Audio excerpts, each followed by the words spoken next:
मुरादाबाद से मोहम्मद सुलेमान की रिपोर्ट। 1 साल 1 महीने बाद मुरादाबाद थाना डिलारी में मुकदमा दर्ज। युवक की हत्या में बीबी सहित 7 पर एफआईआर। हाईकोर्ट के आदेश पर हुई कार्यवाही। जनपद मुरादाबाद थाना डिलारी के क्षेत्र बाली मार्केट चगेरी कस्बा उमेश कुमार की पत्नी सुधा देवी ने कोर्ट में दायर याचिका में कहा, गत वर्ष 3 नवंबर 2022 की रात 9:30 बजे उनका 24 वर्षीय पुत्र लखेंद्र उर्फ रेशु घर में अकेला था। बाकी परिवार के लोग रिश्तेदारी में गए हुए थे। देर रात जब परिवार के लोग घर वापस लौटे तो देखा घर के सामने पुलिस की गाड़ियां खड़ी हुई थी। लोगों ने बताया कि लखेंद्र उर्फ रेशु की घर में लाश लटकी हुई है। जब परिवार वालों ने देखा कि रेशु की बीबी रेणु शर्मा की साड़ी से फंदा लगाकर रेशु को पंखे से लटका दिया था। गत वर्ष हुई रेशु की मौत के बाद इंसाफ के लिए पीड़ित माँ बाप दर दर भटकते रहे, लेकिन उनकी किसी तरह की कोई कार्यवाही नहीं हुई। आखिरकार रेशु के माता पिता कोर्ट पहुंचे और वहां बेटे की हत्या किए जाने की याचिका दायर करते हुए बताया, लखेंद्र उर्फ रेशु की बीबी रेणु शर्मा, उसके भाई नितिन, शिवम, ममन, कांता का बेटा मनोज और धर्मपाल का बेटा, ये सभी 7 लोग घर में आए और लखेंद्र उर्फ रेशु की गला घोंटकर हत्या करने के बाद शव को छत पर लगे लोहे के कुंडे से लटका दिया।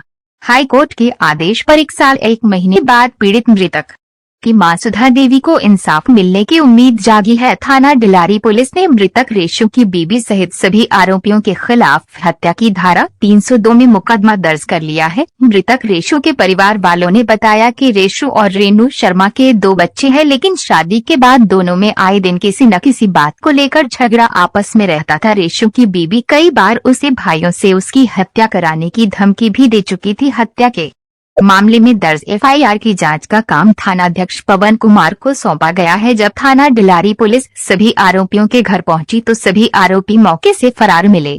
घटना के बारे में मृतक की मां सुधा देवी द्वारा बताया गया, डिलारी की रहने वाली हूँ सुधा देवी जी। और सर, मेरे बेटे को मेरी बहू ने मारवा दिया अपने भैया से, बाप से, और जो साथ में राजा रहता है उससे। ये 3 नवंबर की घटना है सर। 9:30 बजे मार दिया था। हम दावत में गए थे, उनने मेरे बेटे को मार दिया। मेरे बेटे को मार के और पंखे में लटका दिया, और मेरा कोई भी इंसाफ सर, कोई नहीं, कहीं सुनवाई हो रही। मेरे बेटे की कोई भी कातिल पकड़ा नहीं गया अभी लोग।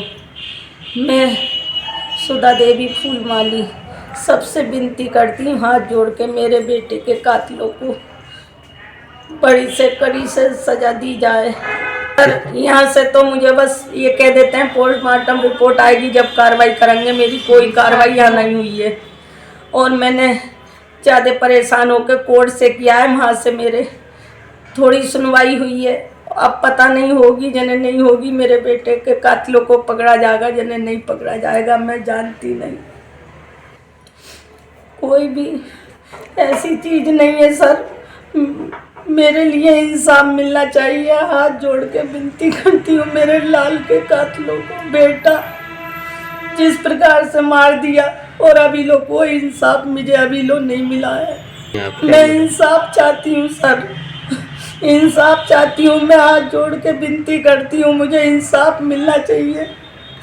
ये मेरी बहू पिया से ही रेणु देवी बार बार मेरे बेटे को, मुझे सब झगड़े बतेरी विनती करती है, कैसे ही नहीं मानी। झगड़ा ही हमेशा रहा। इसके माँ बाप आके मारा तोड़ी थाने में निरी बार पहुँचे। यहाँ से बस कोई इंसाफ पागल कह के पुलिस वाले चले जाते कि तेरे बेटे को पकड़ लेंगे। डर के मारे में ज़्यादा थाने भी नहीं जाती थी, और मुझे कोई भी इंसाफ अभी लो नहीं मिला। मैंने सबसे इंसाफ मांगा, किसी ने मुझे इंसाफ नहीं दिलाया। आज लो, मैं सुधा देवी डिलारी की रहने वाली हूँ।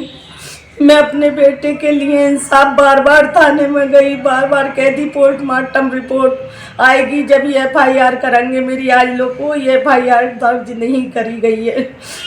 मैं एक दिन परेशान होकर मुरादाबाद पहुंची।